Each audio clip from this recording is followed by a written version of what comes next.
Sebagai negara agraris, Indonesia sangat bergantung pada pupuk untuk meningkatkan hasil pertanian. Tapi harga pupuk yang tinggi seringkali menjadi beban berat bagi petani kecil. Di video kali ini, kita akan bongkar seluk-beluk kebijakan pupuk bersubsidi. Apakah kebijakan ini benar-benar membantu petani kecil atau justru menambah masalah? Saat ini, kebijakan pupuk bersubsidi mengandalkan sistem subsidi tidak langsung. Artinya, pemerintah menentukan harga maksimal untuk pupuk bersubsidi, dan selisih harga dengan harga pasar ditanggung oleh pemerintah untuk produsen.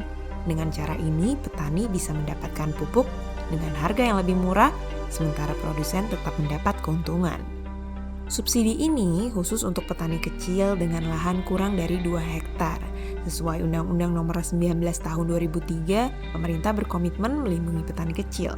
Selain itu, Peraturan Menteri Pertanian Nomor 49 Tahun 2020 mewajibkan petani yang ingin mendapatkan subsidi harus tergabung dalam kelompok tani dan menyusun rencana kebutuhan pupuk secara elektronik melalui Sistem Elektronik Rencana Definitif Kebutuhan Kelompok atau IRDKK.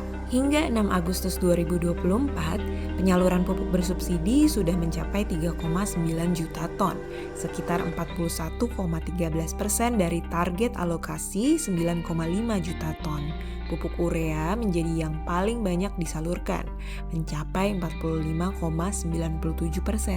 Sementara pupuk NPK formula khusus baru mencapai 14,23%.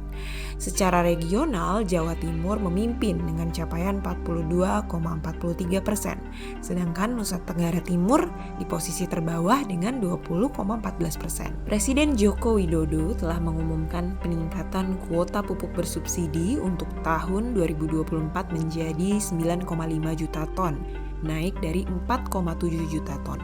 Harga eceran tertinggi untuk 2024 tetap sama dengan tahun lalu, yaitu Rp2.250 per kilogram untuk urea dan Rp2.300 per kilogram untuk NPK.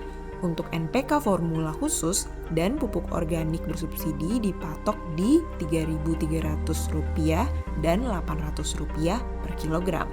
Sebagai perbandingan, harga pasar pupuk non-subsidi jauh lebih tinggi, sekitar Rp9.000 hingga Rp10.000 untuk urea, Rp13.000 hingga Rp15.000 untuk NPK formula khusus, dan Rp800 hingga Rp1.500 untuk pupuk organik.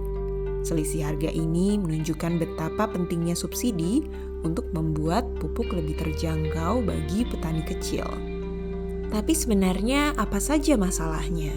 Walaupun alokasi pupuk bersubsidi tahun 2024 meningkat menjadi 9,5 juta ton, ada banyak kendala di lapangan.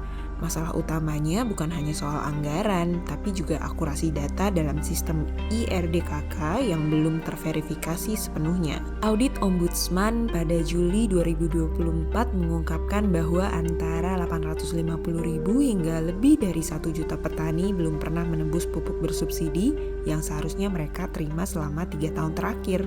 PT Pupuk Indonesia melaporkan bahwa dari 14,28 juta petani yang terdaftar, baru sekitar 6,7 juta yang sudah menebus pupuk mereka pada Juli 2024. Badan Pemeriksa Keuangan Republik Indonesia juga menemukan masalah serius, yaitu subsidi mengalami kelebihan salur akibat sistem hybrid yang tidak efektif. Data petani di RDKK sering tidak cocok dengan data di KTP dan sertifikat tanah. Ini menyebabkan penyaluran pupuk bersubsidi tidak tepat sasaran. Di sisi lain, untuk mendapatkan pupuk bersubsidi, petani harus bergabung dalam kelompok tani. Namun ternyata sekitar 42% petani masih belum menjadi anggota kelompok tani atau gabungan kelompok tani. Hal ini berpotensi menyulitkan proses verifikasi dan penginputan data ke dalam sistem RDKK. Ditambah lagi, integrasi data yang belum optimal menyebabkan sistem ini sering mengalami kesalahan. Meskipun kebijakan pupuk bersubsidi bertujuan baik, masih banyak tantangan di lapangan. Subsidi ini tampaknya lebih menguntungkan produsen ketimbang petani. Apa yang harus dilakukan selanjutnya? Pemerintah perlu merombak cara penyaluran subsidi pupuk. beralih dari sistem berbasis komoditas menjadi bantuan langsung petani atau BLP. Saat ini, pemerintah sedang mempercepat perubahan kebijakan pupuk bersubsidi dengan menggantinya menjadi BLP. Badan Perencanaan Pembangunan Nasional menargetkan BLP bisa diterapkan secara nasional pada tahun 2026 dengan proyek awal di daerah seperti Belitung. Dalam kebijakan baru ini, subsidi tidak lagi berupa barang, melainkan transfer uang langsung ke petani.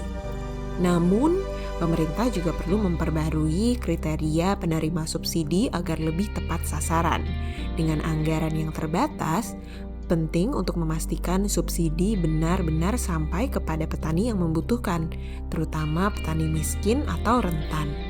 Selain itu, perbaikan sistem pengelolaan dan pembaruan data penerima subsidi sangat penting.